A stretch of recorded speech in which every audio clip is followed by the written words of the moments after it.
ನೂರಕ್ಕೆ ಇದು ಮಾಡಿ. ಒಂದೇ ಒಂದು ನಿಮಿಷ, ಬಹಳ ಈಸಿ ಇದು. ಏನಂದ್ರೆ ಇದು ಪ್ರಯಾರಿಟಿ ಮೇಲೆ ಫಸ್ಟ್ ತಗೊಳ್ತಾರೆ, ಹಂಗಂದ ತಕ್ಷಣ ಅಲ್ಲಿ ಬರಬಾರ್ದು ಅಂತ ಹೇಳಿಲ್ಲ. ಕ್ರಿಟಿಕಲ್ ಪೋಸ್ಟ್ ಅಂತ ಹೇಳಿ ನಮ್ಮ ಹತ್ರ ಬೇರೆಯವರಿಗೆಲ್ಲ ಬೇರೆ ಕಡೆಗೆ ತಗೊಳ್ಳೋದಕ್ಕೆ ಅವಕಾಶ ಇದೆ. ಅಲ್ಲಲ್ಲ, ಏನಾಗ್ತದೆ ನಾನು ಹೇಳೋದು, ಮಾನ್ಯ ಅಧ್ಯಕ್ಷರೇ, ಸಲಹೆ ಕೊಡಿ. 100 ಇದ್ದಂತ ಮಕ್ಕಳು ಖಾಲಿ ಉಳಿತದೆ ಬೇರೆ ಬೇರೆ ಕಡೆ ಅವ್ರು ತಗೊಳೋದ್ರಿಂದ. ನನಗೆ ಒಂದು ವಿನಂತಿ, ನೀವೇನಾದ್ರೂ ಮಾಡ್ರಿ, ಈ ಟ್ರಾನ್ಸ್ಫರ್ಸ್ ಅಲ್ಲಿ ಒಬ್ರು ರಿಲೀವ್ ಆಗುವಾಗ ಇನ್ನೊಬ್ರು ಬರಬೇಕು ಆ ಸ್ಥಳಕ್ಕೆ. Okay, next point. ಇಲ್ಲದೇ ಇದ್ರೆ ಅದು ಖಾಲಿ ಉಳಿದ್ರೆ ಮಕ್ಕಳು ಹಾಳಾಗೋಗ್ತಾರೆ.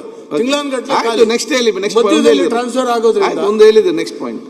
ಒಂದ್ ನಿಮಿಷ ಕೊಡ್ರಿ. ಪಾಯಿಂಟ್ ಹೇಳಿದ್ರಿ, ಬಿಲ್ ಮೇಲೆ ಮಾತಾಡಕ್ಕೂ ಬಿಡೋದಿಲ್ಲ.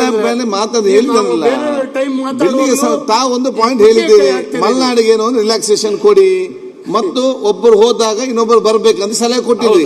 ನೆಕ್ಸ್ಟ್ ಪಾಯಿಂಟ್ ಏನಿದೆ ಅದು ನಾನೇ ಹೇಳ್ಬೇಕಲ್ಲ, ನೀವು ಅದಕ್ಕೆ ನಿಮ್ಮ ಹತ್ರ ಕೇಳ್ತಾ ಇದ್ದೇನೆ ನಾನು. ಸರಿ, ಹಾಗೇನೆ ಅವ್ರು ಮುಗಿಲಿ. ಇನ್ನೊಂದು, ಟೀಚರ್ಸು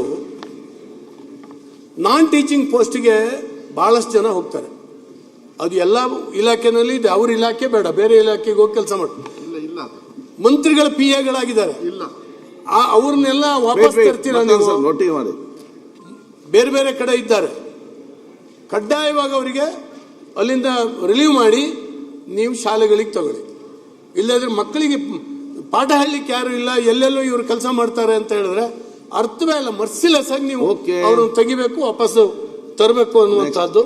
ಹಾಗೇನೆ ಈಗಾಗಲೇ ಹೇಳಿದಿರಿ, ಈ ABC ಸ್ಥಾನಗಳು, ಆಮೇಲೆ ಅನುಪಾತ ಬಹಳ ವ್ಯತ್ಯಾಸ ಇದೆ ಅಧ್ಯಕ್ಷರೇ.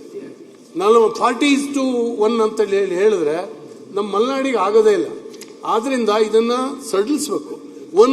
1ನೇ ತರಗತಿಯಿಂದ 7ನೇ ತರಗತಿವರೆಗೂ ಶಾಲೆ ನಡೀತದೆ. 1:40 ನಿಮ್ದು ಅನುಪಾತ ಮಾಡಿದ್ರೆ ಎಷ್ಟು ಜನ ಇರ್ತಾರೆ ಅಲ್ಲಿ?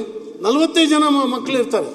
ಒಬ್ಬ ಶಿಕ್ಷಕ ಸಾಕು, ಅಥವಾ 30ಕ್ಕೆ ಒಬ್ಬ ಶಿಕ್ಷಕ ಸಾಕು ಅಂದ್ರೆ 1ರಿಂದ 7ನೇ ತರಗತಿಯವರಿಗೆ ಎಲ್ಲ ಸಬ್ಜೆಕ್ಟ್ನು ಒಬ್ಬ ಪಾಠ ಮಾಡೋದು ಹೇಗೆ, ಇಬ್ಬರು ಪಾಠ ಮಾಡೋದು ಹೇಗೆ? ತುಂಬಾ ಕಷ್ಟ ಆಗ್ತದೆ.